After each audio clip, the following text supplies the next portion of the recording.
Thank you. Thank you, Dr. Ruff. We would like to thank you and also to our friends that are following us through the Spiritist network and through Fab TV. As we continue our tribute to Dr. Candace Pert, we would like to introduce Ms. Nancy Mariott as she presents My Friend Candace, Our Adventures Together in Mind-Body Revolution. Nancy Mariott is the owner of a New Paradigm writing, editing, and coaching services with 16 years of experience as a freelance book editor, ghostwriter, and a curriculum developer, working on projects to increase education and awareness which make a positive impact for people and our planet. She received her BA and Masters of Arts in English from the University of Massachusetts and Columbia University, respectively, including studies at Oxford University. In addition to running her business, Ms. Mariott is an adjunct instructor and ESL at Santa Barbara City College. Please welcome Ms. Nancy Mariott.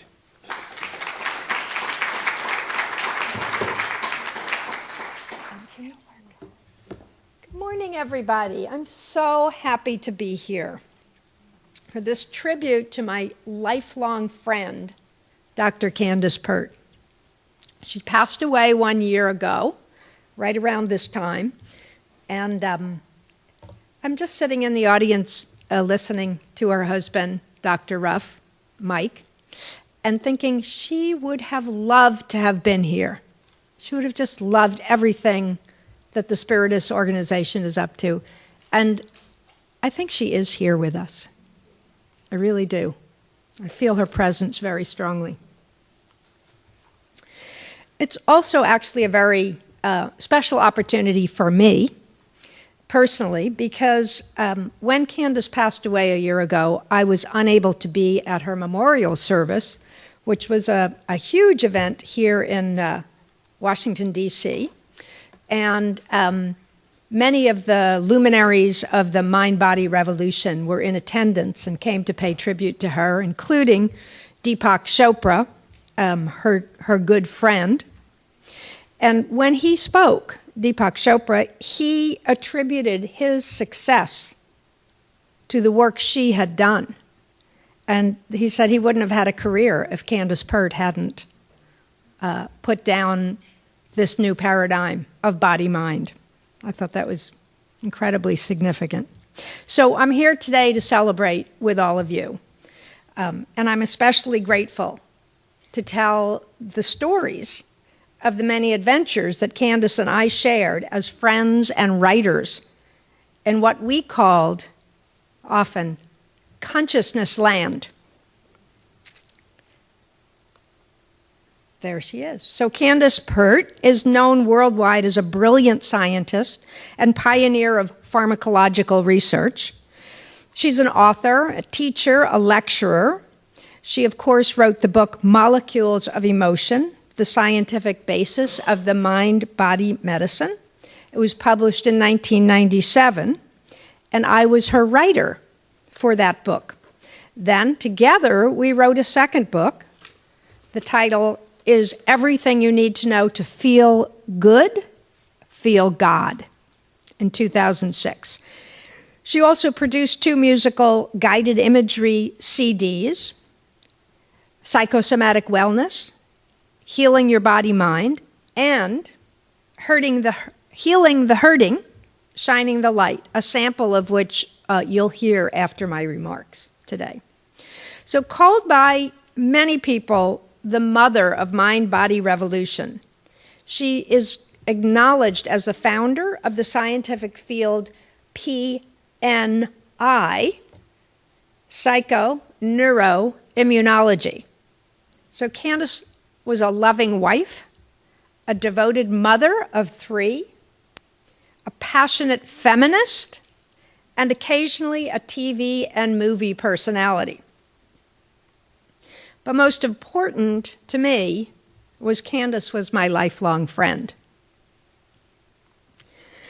I first met Candace when we were in the second grade at East Broadway Elementary School, where we both grew up in Levittown, Long Island. We belonged to the same Brownie Scout, Girl Scout troop. And back then, her name was Candy BB. We were together throughout our school years, becoming even better friends in the 7th grade Latin class. Both of us competed for the top honors of our studies. We followed the advanced track for college-bound students at the time. Then we went off to our college life. We kept in touch, and we kept in touch throughout our graduate school days. Her at Johns Hopkins, getting her PhD in pharmacology. Me at Columbia University, getting my MA in English and Literature. We stayed friends over the years, sharing the personal and the professional. Both of us were very passionate about learning and exploring in the leading edge of consciousness and personal growth. And this slide here, Candace is about 30 years old. Isn't she gorgeous? And that was Pert, her partner in research and her father of her children, husband at the time. And that slide is probably from the 70s, so. We often talked about how our lives were following parallel paths. For example, synchronicity. I was working in San Francisco at one point at the offices of the Institute of Noetic Sciences. At the same time, she's presenting conferences all around the nation for the Institute of Noetic Sciences. We just had these lives that seemed to be synchronistic in what we were doing. It happened all the time. She was learning and practicing transcendental meditation. Candace was a lifelong meditator.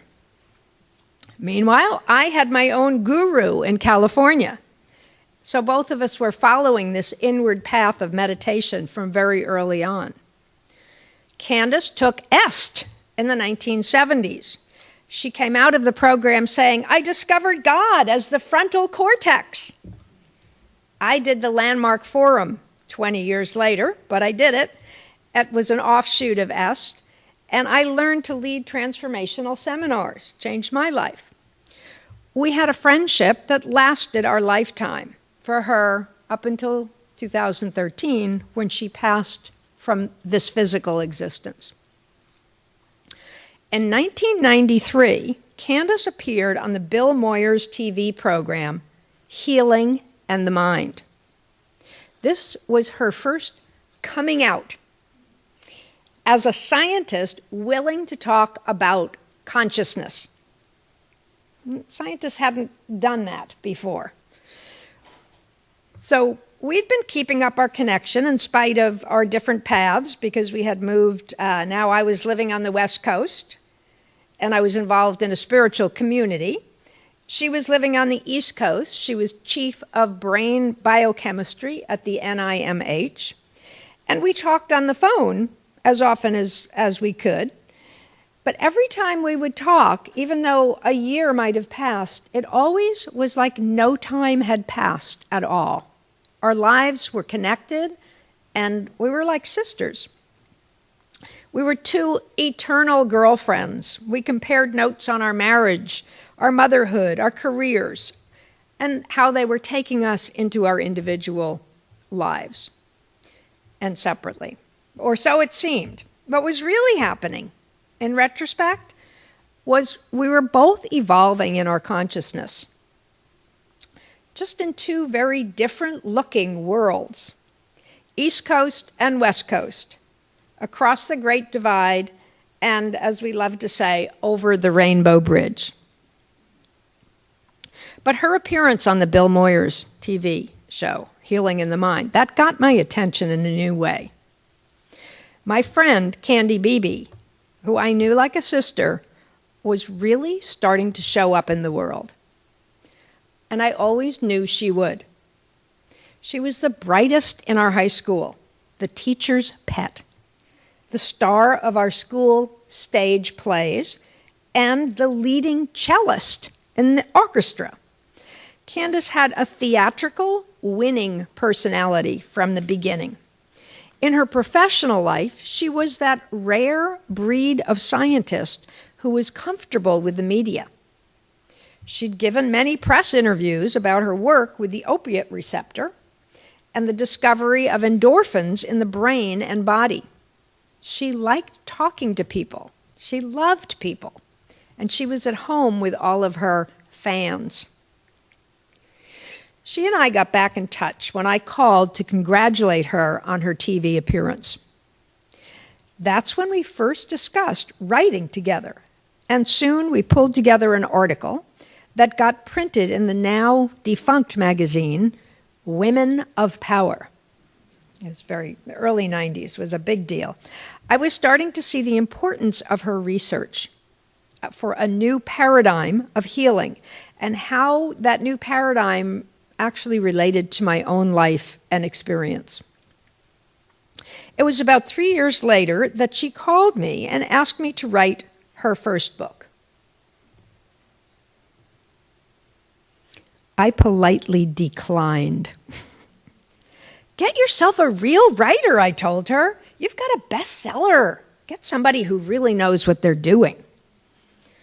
The publisher, Scribner, had offered Candace a book deal with a 6-figure advance. And although I was very excited by the prospect, I'd never written a book before, and I didn't have the self-confidence really to step into that. With all that money, all that fame, it was beyond my scope of how I saw myself. I'd done a little writing professionally for textbooks. I'd been a medical editor very briefly for a visiting fellow from Harvard at the University of California in San Francisco, but none of this was what convinced Candace that I was the person for the job. She said to me, "You were always the best writer in high school." She pleaded over the phone with me. And anyway, the manuscript, it's already developed by a professional writer who just couldn't finish it. So all you need to do is a little polishing. Her confidence in me was persuasive. And so I agreed to be her writer, trembling. But that little polishing turned into a full rewrite of what her first writer had left on the cutting room floor. Candace hired some lawyers and got the manuscript back from the original publisher. But the copyright law, it turned out, prohibited us from using those words. They belonged to someone else. So we started from scratch. We kept the general approach, though, that featured Candace is her flamboyant personality, and we added what she told me had been missing all along, the science. This is where the previous manuscript, she told me, it had failed, by not explaining clearly her important discoveries. That included finding the opiate receptor as a 27-year-old graduate student at Johns Hopkins, to later proposing a credible theory of what she called the psychosomatic network. The psychosomatic network provided the evidence for how the mind and body physically were talking to each other in a conversation, not as two separate things, but in a way that established their essential unity. It was the psychosomatic network that provided the scientific basis for how alternative medicine works in so many of the modalities we know today, including chiropractic, acupuncture, energy medicine, massage, Reiki, and many others. Candace and I officially kicked off our writing project at our 30-year high school reunion, returning to Long Island for a gala of feasting, dancing, and connecting with our old crowd. Staying up late in our hotel room that night, she and I expanded our girlfriend chat to include the molecules of emotion, while others in the room, one by one, trailed off and went to bed. During the writing of Molecules, I got quite an education in brain science. This was not my background. I was reading her many published scientific papers. She published 250 papers, one of the longest and largest of anyone I know, amount of papers that were published. I was studying the books that she recommended. She gave me a library to read. And I was sitting at her knee and actually on the phone with my tape recorder going because, again, I was on the West Coast and she was on the East Coast, and we were writing a book together. I would hear her explain the science of her discoveries in mind-body medicine. I often showed up at her lectures when she was on the West Coast. I could have gotten a PhD in brain science myself. But Candace had such a great way of explaining things, and I could see the vision she had. She was never narrowly focused, but always she aimed at the bigger context, stepping outside of the conventional understanding of biology and the mind. Now, that was something I could get, because that was my world. As I listened, I heard her giving my world of metaphysics and spirituality and consciousness. I heard her giving the scientific teeth to all that. And that's what it needed for spirituality, consciousness to move into the mainstream and to extend the vast reach that it has today. My world, and eventually everyone's world. Fast forward, it took us 6 months to write what became the 1997 bestseller, Molecules of Emotion. The book launched both our careers in new directions. Me as the consciousness writer-editor for what I'd come to call New Paradigm Books, and her as an international science superstar. Candace started to spend more time out on the West Coast, visiting and staying with me in Southern California, where I now live. She was often a keynote speaker or a panelist at consciousness conferences, and she rubbed elbows with the biggies, Fritjof Capra, Dean Ornish, Deepak, of course, Louise Hay, Rupert Sheldrake, Christiane Northrup, Gary Schwartz, who will speak today, Naomi Judd, the country music singer, Edgar Mitchell, the astronaut who walked on the moon, just to name but a few. Let's give you a picture of one of them. There she is, chatting up Jonas Salk. Willis Harman, some of you may know, the social science visionary who worked with the Stanford University Research Institute. He's passed, but he was later president of the Institute of Noetic Sciences. Meeting her once, he commented that Candace was the only person he'd ever met with a completely bi-coastal mind. So if you live in the United States, you know there's a big difference between the East Coast and the West Coast, and she straddled these two worlds so beautifully. No wonder the rainbow was her favorite image, appearing as a bridge between the many dual worlds she inhabited, East Coast and West Coast, Eastern spirituality, Western medicine, science and spirit, body and mind. Esalen Institute in Big Sur was a favorite meeting spot for us. She'd lead a workshop, and I'd drive up from Santa Barbara to participate and to assist her. But the best part of these rendezvous was hanging out in the baths that were set high in the cliffs overlooking the Pacific Ocean. Candace would regale late-night soakers with colorful stories of her science, or she would just playfully splash around in the healing waters. Once we got massages together in the same room, and I'll never forget her ecstatic groans of pleasure filling the space that we both sunk into bliss. For a serious scientist, Candace was incredibly playful. She was bent on having fun and enjoying her earthly existence to the fullest. Wherever we'd go together, restaurant, grocery store, out and about, she'd engage people, talking to strangers on the checkout line as if they were bosom buddies. At the Disneyland Hotel in Los Angeles, where we met to work on her books when she was on the West Coast, we'd often find ourselves in the bar, listening to live music after a long day of writing. Soon, Candace would be dancing with whomever would oblige her, and sometimes with no one, just by herself. On the dance floor, Candace was a sight to behold. One time, as she returned an older dance partner to the table where his wife and his friend sat, all a bit startled, she announced to them that he ought to dance with his wife more often, that it would keep him healthy, and he would live longer.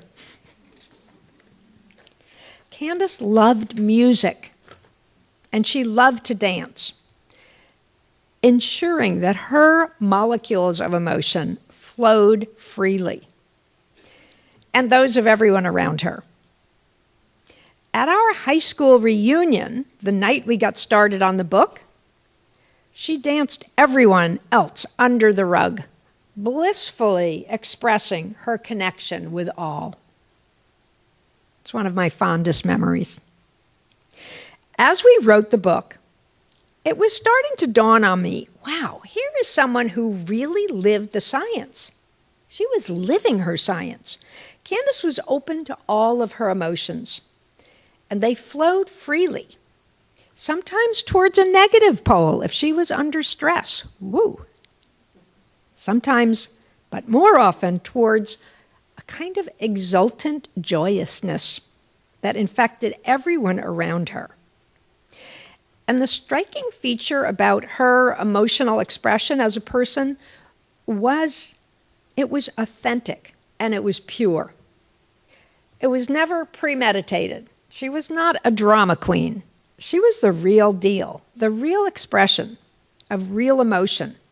It was never manipulative, and it never was in order to do anything. It was just pouring from her. And she just loved letting go and letting God, a phrase she often quoted. Candace had already achieved a bit of notoriety before Molecules came out, but soon after the book was published, she was featured in a film, What the Bleep Do We Know? Maybe some of you saw this film. What the Bleep Do We Know?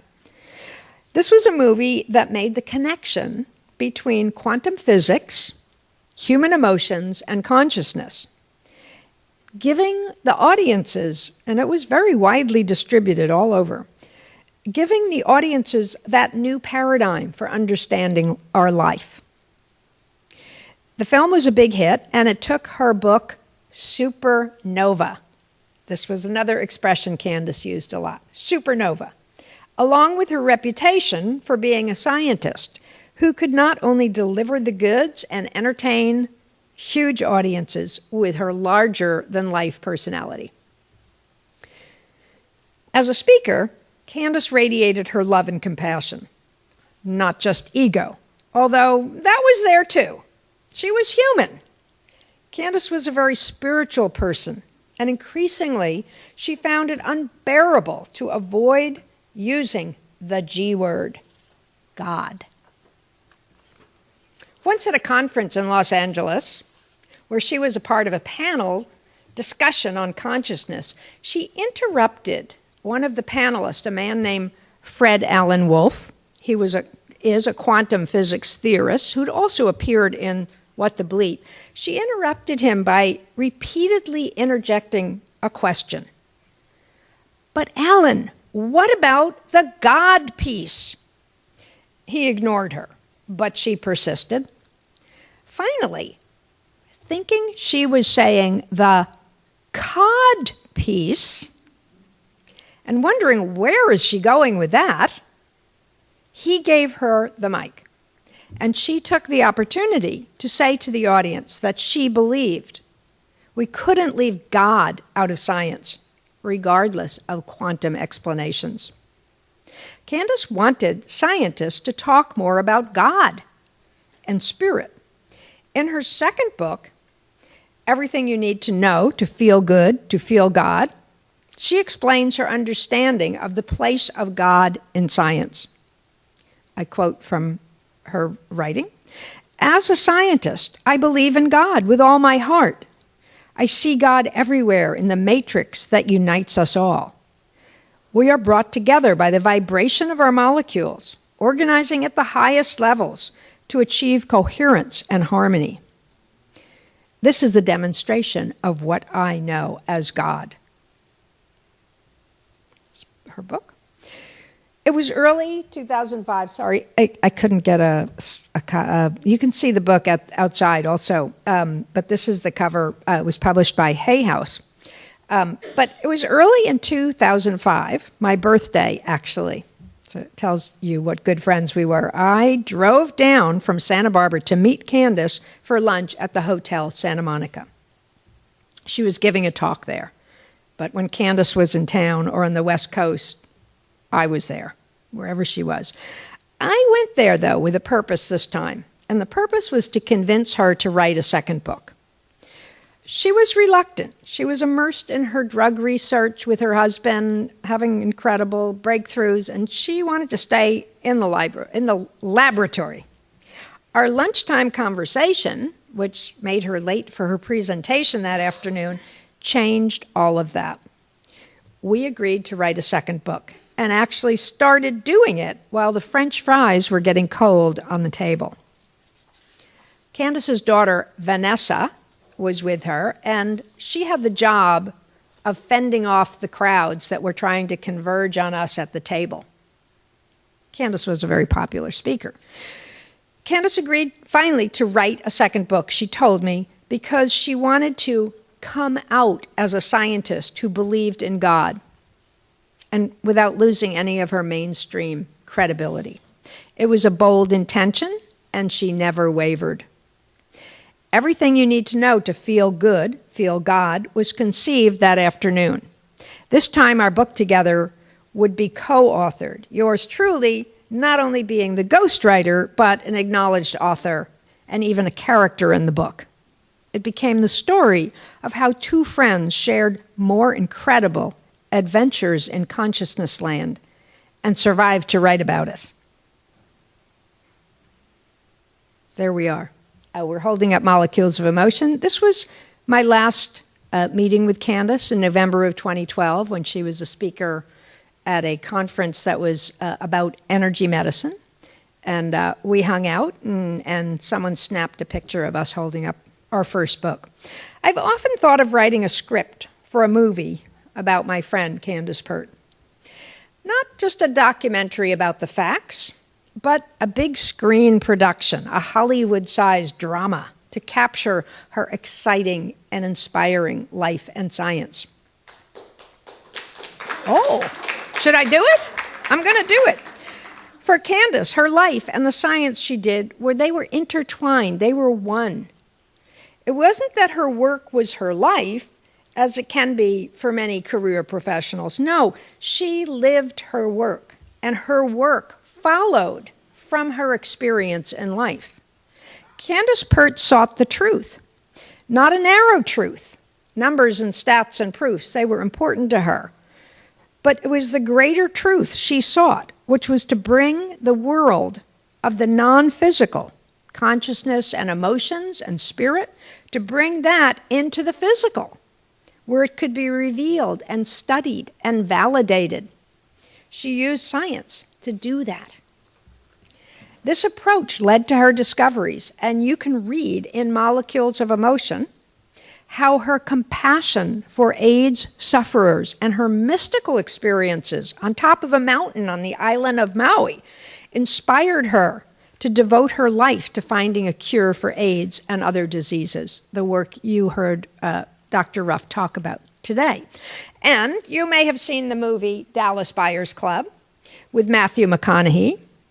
He won an Academy Award for playing a real person, Ron Woodroof, a Texas AIDS activist. In the 80s and the 90s, Woodruff brought an FDA-banned drug into the country from Mexico. to distribute to the dying population of AIDS patients, including himself. That drug extended lives for up to 8 years, from which was the expected lifetime given by the medical establishment at that time. McConaughey was the star of the movie, and he won an Academy Award for his role. But the real star was Candace's drug, peptide T. This was the drug she conceived of and then pioneered with her husband, Dr. Michael Ruff. She called it the child of the new paradigm. And this is the drug Mike continues to this day developing in their company for many, many uses. The movie Dallas Buyers Club told the story of how one person championed peptide T to give hope and life to a dying population. That hope and life was made possible by Candace, who allowed her compassion for people to lead and direct her scientific pursuits. It is for that compassion and fierce dedication that I remember her most. Her depth of humanity being a guiding light for the future of science, in which the G word, someday, is no longer left out. Thank you very much.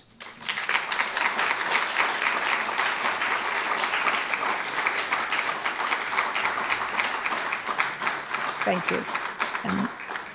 I'm going to play a Healing the Hurting, Shining the Light. It's about 9 minutes, so she's going to introduce it with a little talking, and then she'll lead into the meditation. The whole thing is about 9 minutes, I think, total. So get comfortable, relax, and listen to the incredibly beautiful voice of Dr. Candace Pert. To teach what I know about how to make you feel good.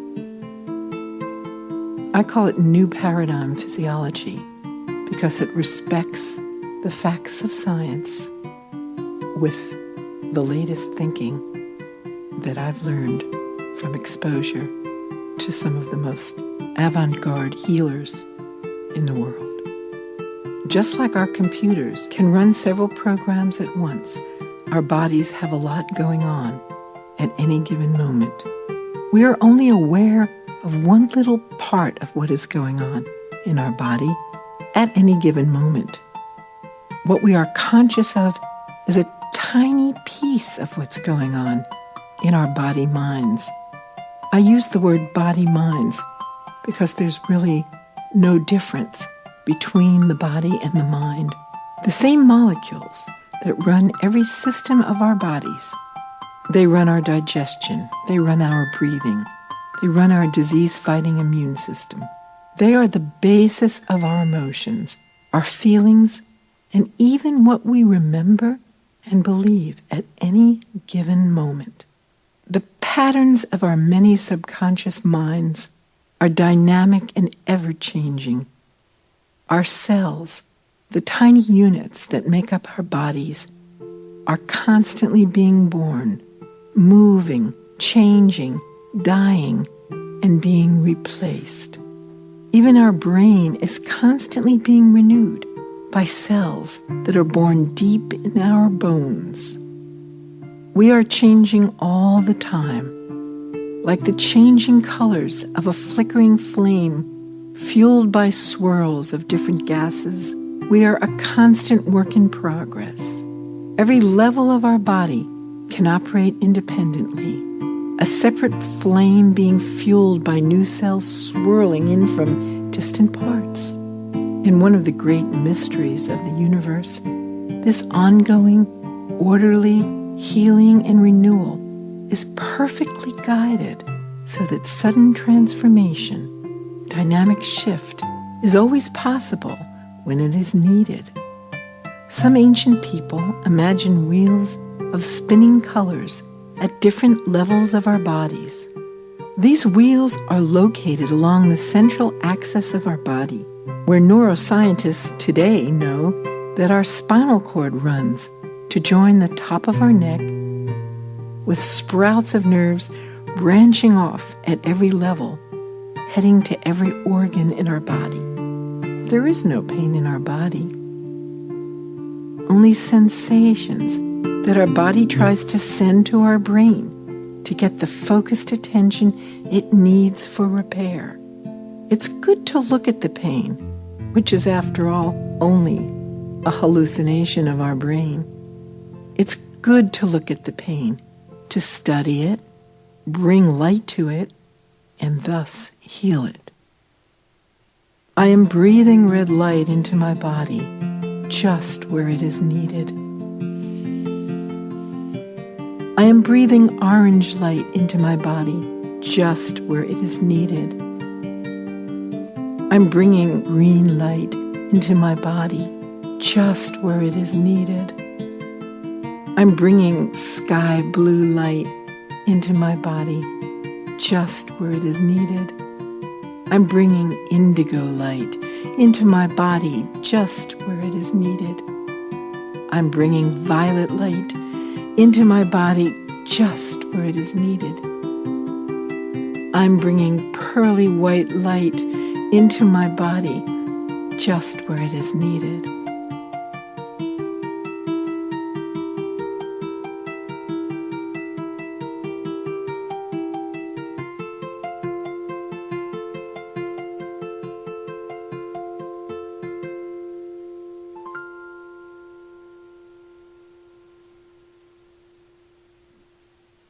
I feel grounded. I feel nourished. I feel powerful. I love and accept myself. I express myself and take action. My body, mind, and spirit are united in divine purpose. I am stardust of heaven and earth. Arrange your body in a straight line, either lying down or sitting. Breathe in and breathe out. Feel yourself relax as you exhale. I breathe in, I relax. Feel your hands and touch your index finger to your thumb. Feel them pressing together as you breathe in, and relax as you breathe out. Breathe in and breathe out.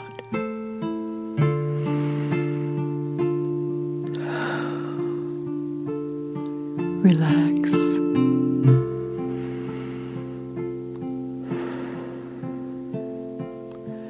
You can breathe in through different parts of your body. Just visualize. Breathe in. Breathe in through your heart. See your heart. Breathe in.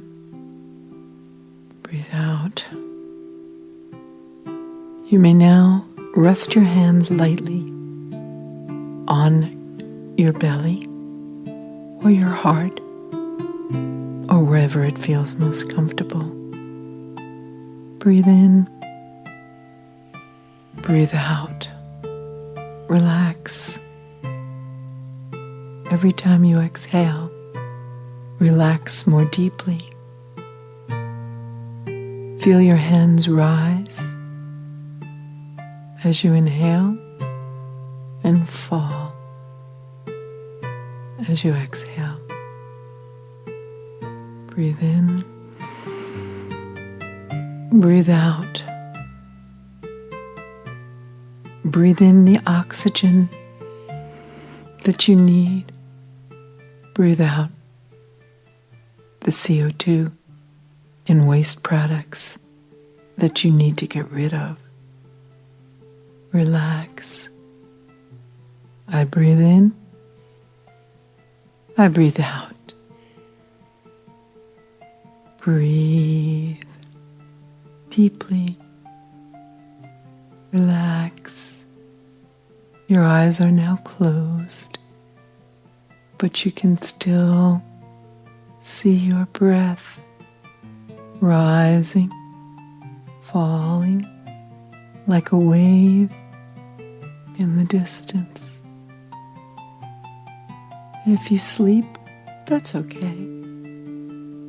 If ideas come up, old thoughts, let them go. Breathe in, breathe out. See what you need to be. See what you need to see. Your body wants to heal itself. You don't need to do anything. Just relax and breathe deeply. Enjoy the time to complete interrupted healing. Enjoy the full focus of your energy on healing your body-mind. Relax. Inhale. Exhale.